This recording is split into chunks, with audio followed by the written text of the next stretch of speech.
So agents are a pretty essential part of the TeamCity story, and right now we need one, because we have one build in the build queue on the server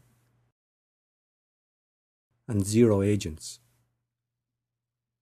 If we go back to the command line for a moment and look again at what came in the TeamCity installation, we see the invitingly named directory build agent.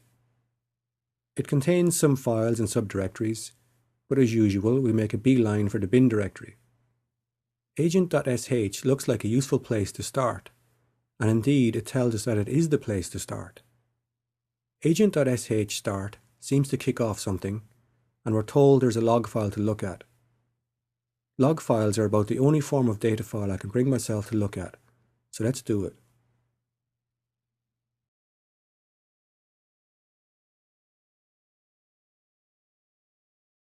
A bunch of stuff suggesting the agent is downloading stuff from the server, which doesn't sound unreasonable, and then the agent suggests it has exited for an upgrade.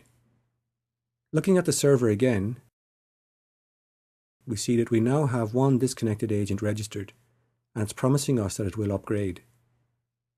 So we sit twiddling our thumbs for a little while, and then we're told we have 0 disconnected agents and 1 connected agent.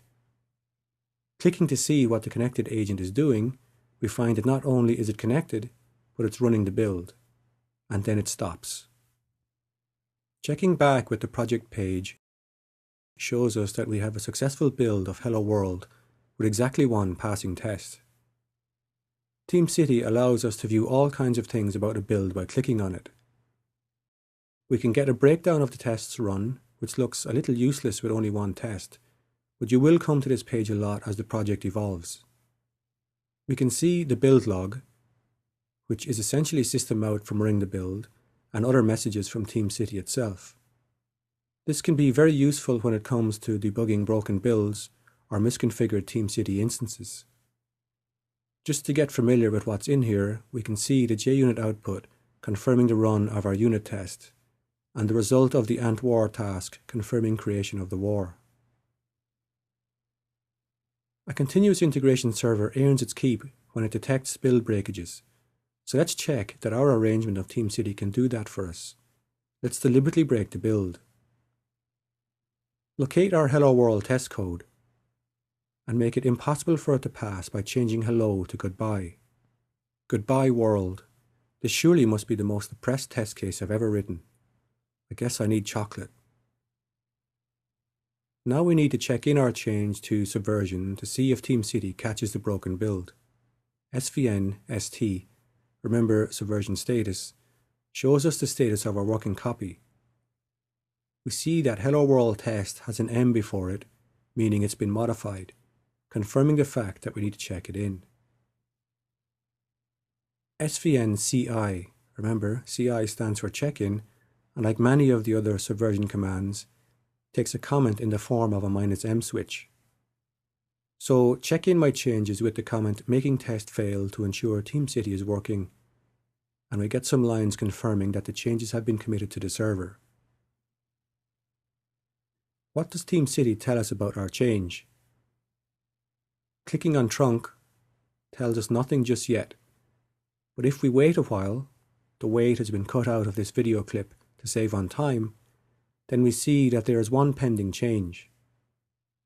We can see that it's our expected change with the right comment, and it contains the right file, and we're given the option to see details of the change.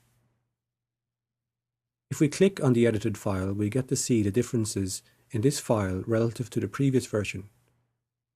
We get confirmation that hello was changed to goodbye, so all seems well so far. If we go back to look at our build configuration, we see that the change is still pending, so TeamCity hasn't run it. Clicking around shows nothing obvious, so we go towards the settings for the build configuration. When we first set things up, we manually ran the build by impulsively clicking on the Run button as soon as it appeared.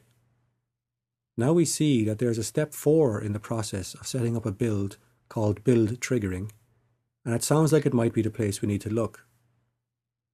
Straight away we see that the very first checkbox is to enable building on VCS check-ins. Checking that box and saving the change would probably get us over the hump.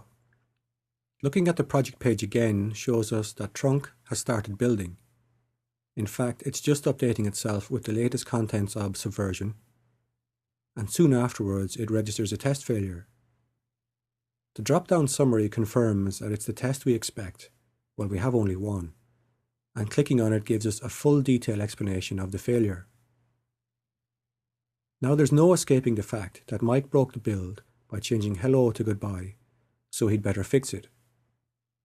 Easy to do, just change goodbye back to hello, check into Subversion with an appropriate comment, wait for Team City to pick up the change, and confirm that we're back to green. It's all very well having Team City check the health of our builds for us, but it's useful only if the team quickly become aware when a build break happens.